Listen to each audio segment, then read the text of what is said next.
Good morning, it's 9:30 and this is The Briefing with me, Tom Harwood, on your TV and your radio. A huge vote in Westminster today. We'll explore it in depth, along with the question, did the Prime Minister actually mislead the House? That to come, along with the cost of living crisis, all after your morning headlines.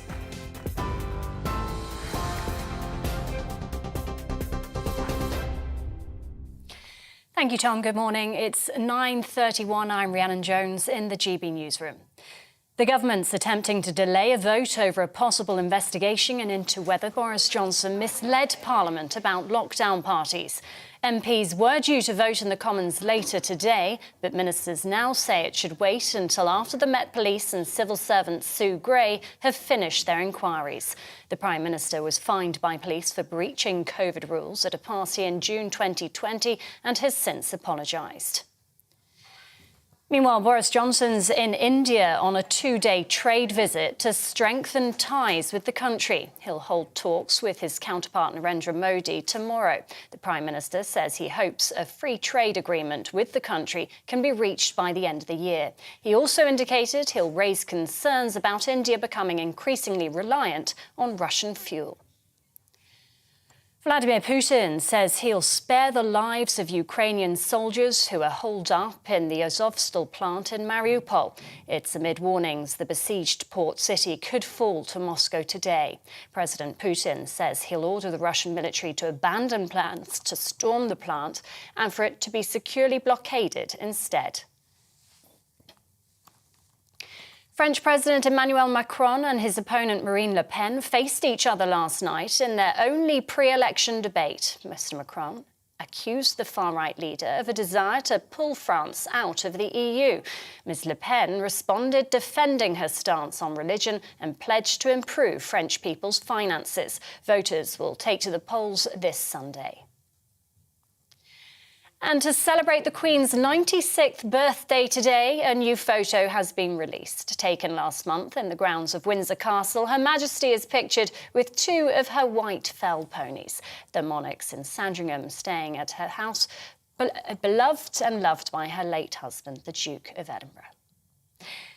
TV online and DAB+ radio, this is GB News. Now it's back to The Briefing with Tom Harwood.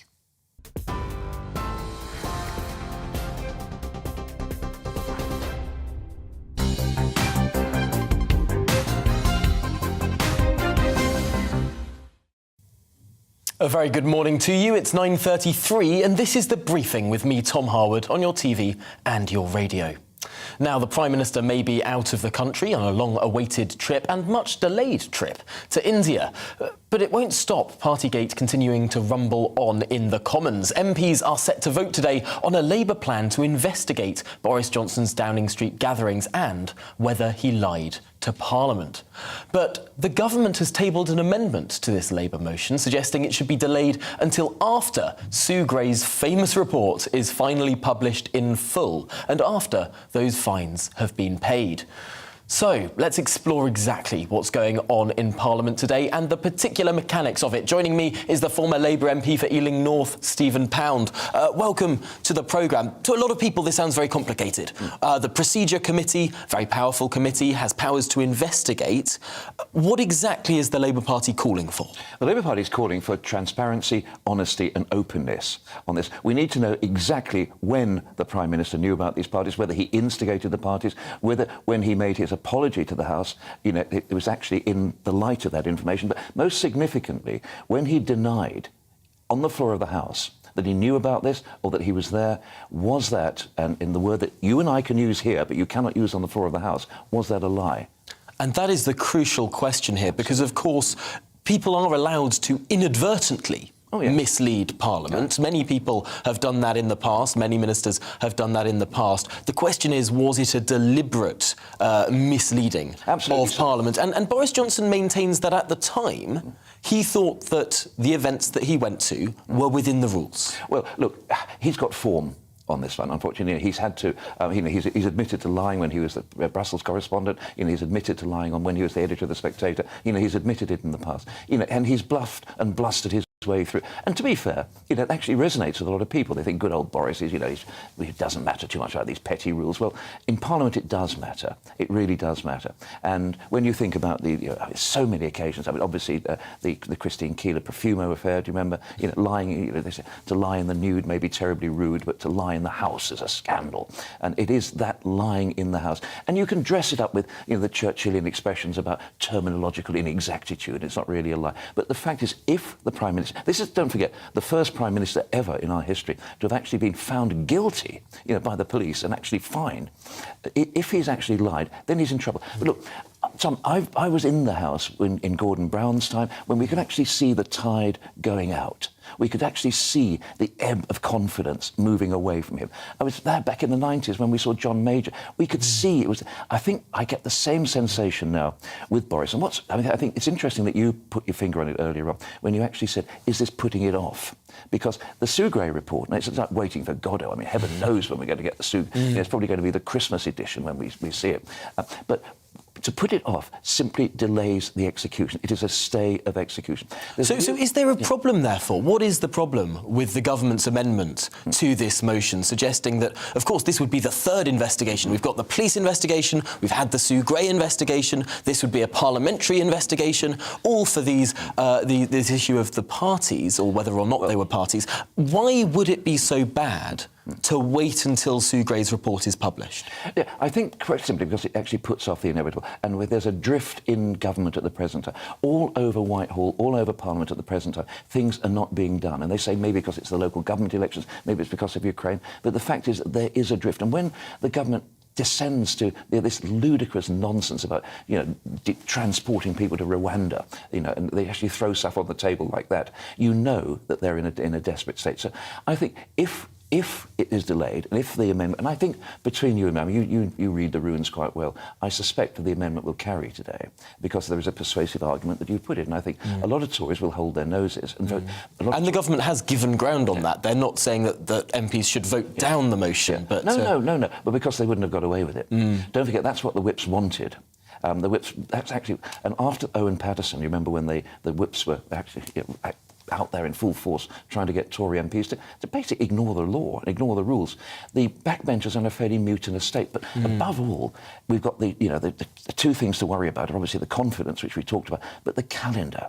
We've got May the 5th, the council elections, then we've got two very, very significant by-elections, one for certain in Wakefield and one possible in Leicester East. Now, leaving aside all the flim-flam about whether Ed Balls dances back onto the stage in Wakefield or whatever happens in Leicester East, who knows? But the fact remains, a lot of those red wall seats that the Tories won, of which Wakefield is absolutely typical, if they go, then believe you me, there'll be a chill wind blowing, they say a shiver running down the Tory bench, looking for a spine to run up. Although you were in Parliament for a long time, it's fairly usual for mid-term a government to lose by-elections. Are we potentially losing a sense of perspective on this issue, given also what happened on those green benches in 2003? And the way in which people across the country feel that it's not unusual for politicians to lie, or indeed to lie in the House. I'm referring in 2003, of course, to the invasion of Iraq. Many people thought that the Prime Minister at the time stood there at the dispatch box, said weapons of mass destruction within 30 minutes, all of this sort of stuff. People think that he lied then too. Well, hang on a second. I mean, I remember, March the 18th, 2003, very well. I remember it till the day I die, because I, like many people, was persuaded by the most extraordinarily powerful oratory from Tony Blair to actually support that. And as I said, to the day I die, I will regret that decision. But the 30 minutes, if you remember, actually talked about Cyprus. They could hit Cyprus. And he didn't refer to that. I think that was John Scarlett, who was the head of MI5 at the time. He had the information which he then relayed to the House. But I don't think Tony Blair can be accused of lying on that occasion. I mean, I think he simply used the information he had. That's very different to the Boris Johnson thing about being ambushed by a cake. But you see what people see here when we're looking at lots of politicians across many decades. They will say, "Oh, I didn't lie because I was given different information, or because I believed I was telling the truth at the time," or all of these things. these are the same sort of excuses that people are levelling, or people are accusing Boris Johnson of trying to use. I think on the wider scale, and I almost wish you hadn't said this, because it actually factors into the confidence that people have in politicians. I mean, in my early days, I mean, God Almighty, I was going to say when I was your age, but, you know, when I was much younger, GPs, priests, politicians were respected people. I mean, we're allowed to sign passports because, you know, we're people of significance, or in my case were. Nowadays, that's gone. I think politicians are slightly more popular than the estate agents, but I think that's just about it. So that's got, now, is it part of this sort of general feeling of a lack of confidence, or is it a cynicism about politicians? Because don't forget, 20 or 30 years ago, people knew nothing about the private lives of politicians that wasn't absolutely blatant. They didn't have social media. We didn't know about these things. So it is different now. But I think with Boris Johnson, to get back to the main point, he is simply delaying the inevitable here. And I would put money, in fact, I have put money on him not leading the Tory party at the next election.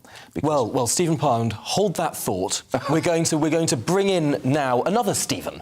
Of course, the barrister. Let me just explain. A leading barrister has come forward to say that parties at Number 10, quote, almost certainly did not break the law. Stephen Barrett is a barrister at Radcliffe Chambers who read law at Oxford and taught it at Cambridge, and this is what he had to say. The starting point in the COVID rules should be Section 73 of the Public Health Control of Disease Act 1984. Now, this part of the regulations at all times says that it did not apply to Crown land. And Crown land, of course, includes Number 10. Well, I'm delighted to say that Stephen Barrett can join us now on the programme. When you put an exemption like that, and clearly it does say that in that Public Health Act, it does sound a bit weaselly, doesn't it? That sort of none of these rules applied anyway, so they can all get away with it. Well, one of the things I like to do is to leave the politics to everybody else and just do the law. So what you think about any of this is politics and is for you. What I'd say about the Crown exemption is that to me it makes perfect sense, because we've been through, as novel as COVID was to all of us, as a human society, and remember ours is sort of 800 years old of law, basically untouched and evolving little bit at a time. It makes perfect sense to me that in a quarantine, which is what this is, you'd have a basic proposition that the government wouldn't be caught by the quarantine laws. And you'd have a catch-all provision to make sure that the government was never caught by it. And that's for a very simple reason. You need the state to function, you need government to function. What if we got invaded? We can't really have, civil servants running around worrying about whether or not they're breaching technical rules. We need government to function. So that's the Crown exemption point that I published on. That's my article, and there we are. There's then a second legal test, which is sort of being messed up a little bit, because at the moment the politics of all this, and you've just had a very gifted MP, former MP, on your programme doing the politics, it needs the law to be certain. It sort of, it desperately wants, and Stephen Pound wrongly used the phrase, and it's quite an extraordinary phrase really, that the Prime Minister has been found guilty by the police. Now that just is not our constitution. We do not have the police finding people guilty. And certainly paying a fixed penalty notice does not mean you have been found guilty of anything. So that's interesting. Stephen Barrett, let's just bring Stephen Pound back in on that question. Stephen Pound, what do you say to that the Prime Minister hasn't actually been found guilty by the police? Well, I'm sorry, that's a great line. I must try it next time I get a speeding ticket or something. I mean, the fact remains that if you are fined under the law and you pay that fine, that is an admission of guilt. End of. Stephen Barrett. No, that's an error. So we're not going to have a fun debate on this, because that's just... No, you're qualified and I'm not. But it doesn't matter really. The point is that we're emphasising that politics has different requirements from the law. And so I've explained the general Crown immunity and why I think that makes sense in our legal system. The second one is this is a legal test of what is reasonably necessary for work purposes. Now, I know law can be a little bit dull, so just stick with me for a second. Reasonably necessary for work purposes strikes me, and it struck Lord Sumption, as quite a low test. If you want a high-level test, you'd write something like essential for work purposes or absolutely essential for work purposes. Because one of the things that the law must do, that politics doesn't necessarily have to do, is that law needs to be consistent. And if we're going to draw a line saying that, having a cake appear at a meeting is not reasonably necessary for work purposes, well, then it is a fag break reasonably necessary for work purposes. Because I think it is. And is smiling reasonably necessary for work purposes? Yes, I think smiling is perfectly necessary, reasonable for work purposes. It's why I prefer. So the Met Police are taking a different line from me. Perfectly fair to highlight. They as law do not agree with my legal position. They don't agree with Lord Sumption. They also appear to be in disagreement with Durham Police. As Durham Police, and we've all seen the Starmer photos, and there's a little video. You can watch him chatting away merrily and drinking his beer, and we can see the takeaway. Durham Police have, I think, rightly taken the position of, one, we don't investigate historic offences. Now, that, as law, that seems consistent and rightly applied, and the proper position. The Metropolitan Police have not taken that position. Durham Police have also, as far as we can tell, taken the position that having a beer at work or a takeaway at work, once you've all been working together, then that is reasonably necessary for work purposes. And that seems to me to be absolutely right. Reasonably necessary for work purposes is, I think, a very low bar. So there's both the that is a contested point, of course, because, as you rightly say, that's your interpretation. The Met Police seem to have another, and I should say the QC Adam Wagner, who is often popping up on media, takes the opposite view as well. Stephen Pound, what do you make of this, the idea that this isn't an absolute, this is a contested situation, and it's not always clear-cut as to whether or not someone has actually breached these rules or not? Well, if everything was Manichean and clear-cut, barristers would be out of a job, which, heaven forfend. But the reality is that the Metropolitan Police have investigated and they have acted. To come up with the old, the Crown exemption argument, I think, is nonsense. Don't forget that they used to find cocaine in the House of Lords, but they couldn't prosecute the person who had it, because it was a royal palace. So you can't die in the House of Commons. If you die there, you die on the way to St Thomas's Hospital. But, there's all that. I think your word weaselly is absolutely appropriate. But the question about the different standards of proof, I mean, the thing in City of Durham, in the constituency with Keir Starmer, he has a mask on, he takes the mask off. He drinks from a bottle of beer, puts the bottle of beer down, puts the mask back on again. It was in a room, ventilated, with open windows, with 4 people in the room. Totally different for a whole lot of people. But doesn't that sound just like all of those Tory MPs who pop up on the media and make all of these excuses, reasonable though they might be? And, of course, I don't think that Keir Starmer should get a fixed penalty notice. I probably don't think that Rishi Sunak should have got a fixed penalty notice either. I agree with you there, actually. Which is interesting, because then you disagree with the Met Police seem to have taken a very, very draconian interpretation of what those rules were. And it seems to be inconsistent with how they've been applied elsewhere. I think in many ways what the Met Police did is what, if you go to Magistrates Court, if you know any JPs, there's a thing about a pattern of behaviour, and it's the pattern of behaviour here. Very often, the police do actually have amount of leeway, and I think, with the Starmer case, there was no pattern of behaviour. He wasn't bringing suitcases full of booze in from the Strand on a regular basis. Staffers are accused of that, to be fair, not the Prime Minister himself. I withdraw that. Well, we are running to the end of this conversation. Let's just give the final word to Stephen Barrett there. On this situation, and particularly on whether or not why the Met Police might have been quite so draconian in their interpretation.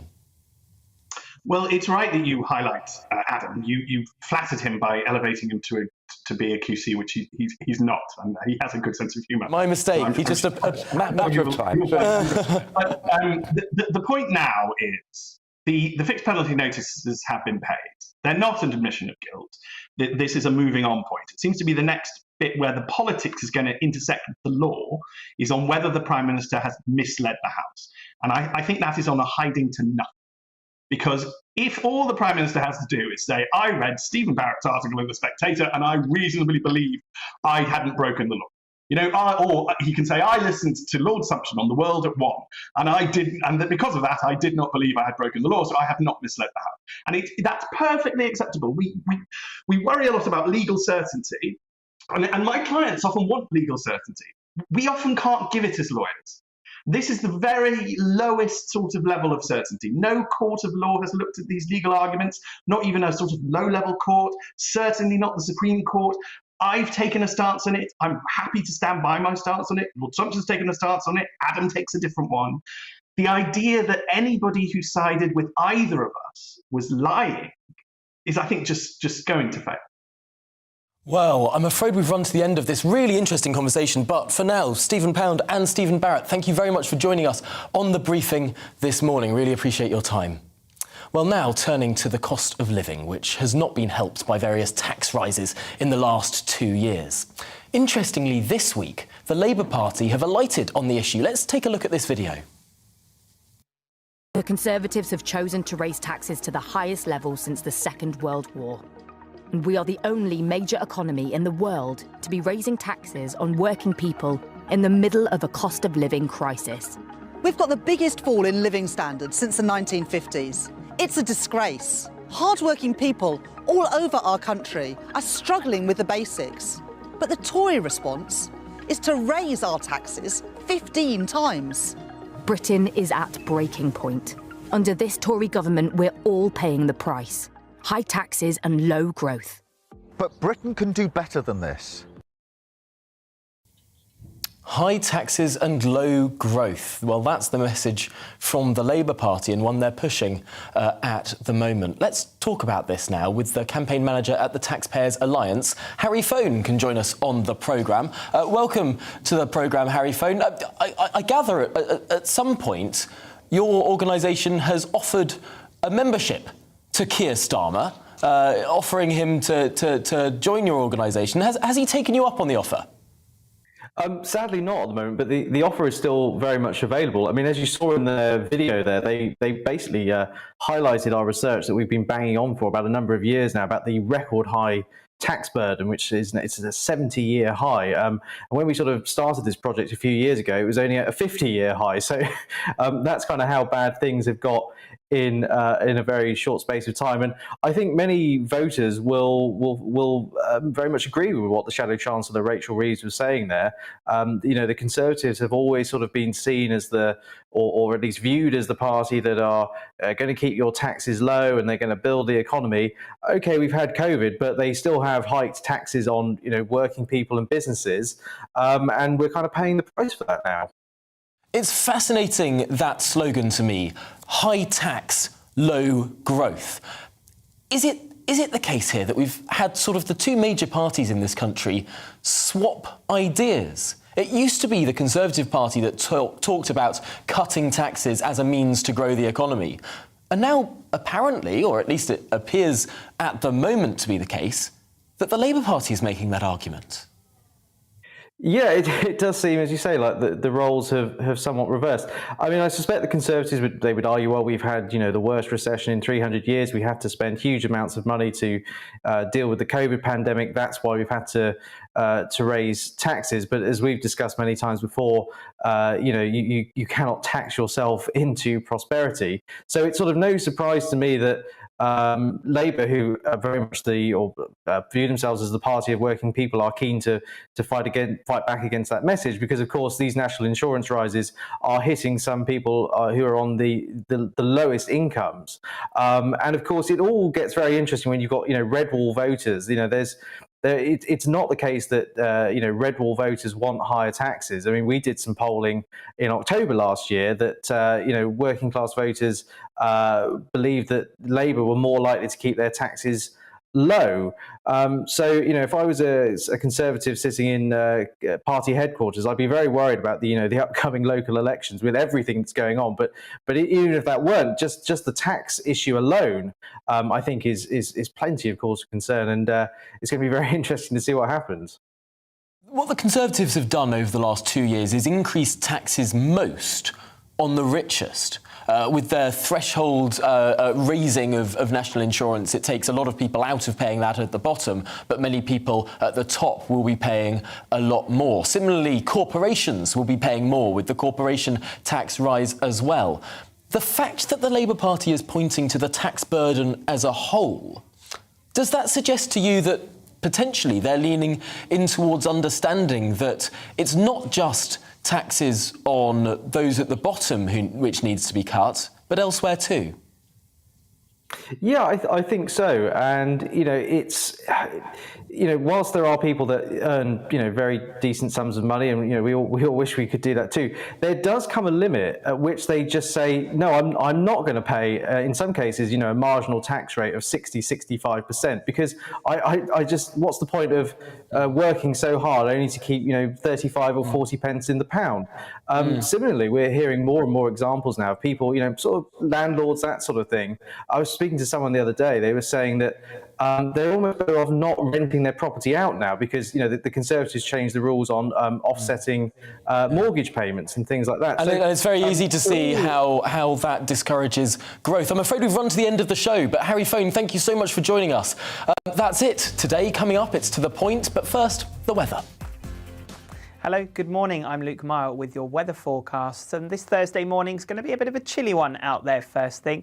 Temperatures have fallen away overnight, but through the day we'll see plenty of warm sunshine away from those eastern coasts. Now we will start to see an easterly wind feeding in over the next few days with the high pressure to the north and lower pressure down towards the southwest. It does mean that things will turn a bit cooler along those eastern coasts, and already we're starting to see that through this morning with this low cloud here drifting onto the coasts of northeast England and southeast Scotland. But by and large, most places will see a fine and fair day, lots of sunshine around across the UK. A little bit more cloud developing though for England and Wales through the afternoon, turning that sunshine a little bit hazier through the afternoon. But where we do see the sunshine, those temperatures getting up to 18 degrees, that's 64 in Fahrenheit.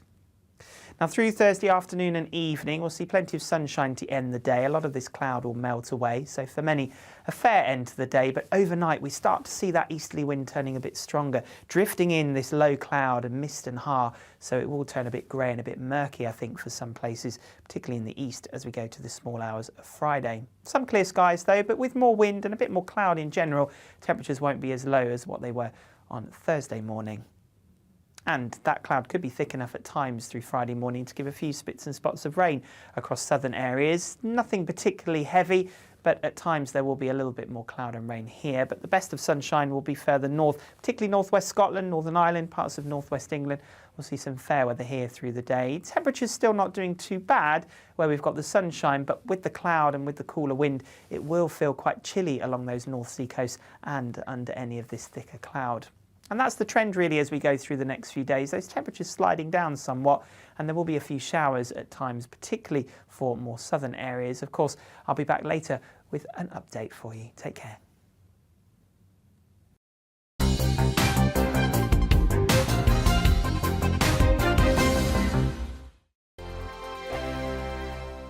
Hello, I'm Michelle Dewberry, and you can join me every weekday 6 till 7 on Jubes and Kerr. Me and my panel will get stuck right into the day's events, and I can tell you, in fact, I can warn you, expect some robust debates, some strong opinions and perspectives from both sides of the fence. It's about you at home as well. I love to read out all of your comments, or at least as many as I can. So join me, Michelle Dewberry, Monday to Friday, 6 till 7 on Jubes and Kerr. On radio, they call it the drive time slot, 4 p.m. until 6 p.m. as listeners head home. It's that part of the schedule when the dust of the day's events begin to clarify, and we try to make sense of it for you. Brazier is drive time for radio and TV. It's fast, it's punchy, it's opinionated, there's a Brazier angle and a little bit of levity. That's the question. That's two questions, actually. That's Brazier, Monday to Thursday, 4 till 6 on GB News. Hello, I'm Patrick Christie's. And I'm Mercy Moroki. Make sure that you join us Monday to Thursday, 10 a.m. until midday, right here on GB News for To The Point. We're not afraid to talk about the topics that matter to you or the big topics that always matter. We cover absolutely everything, from the breaking political stories of the day to law and order, what's going on in the channel. We're not afraid to hold people to account. We always make sure we include your views on our show. Indeed, if you're thinking it, you can guarantee that we're saying it. So make sure you join the conversation with us, 10 a.m. until midday, Monday to Thursday for To The Point on GB News. I'm Dan Wootton. Join me Monday to Thursday from 9 to 11 for the feistiest and most fun news debate on TV, where free speech reigns. I'll bring you a sharp take on the day's biggest stories, bombshell newsmaker interviews, and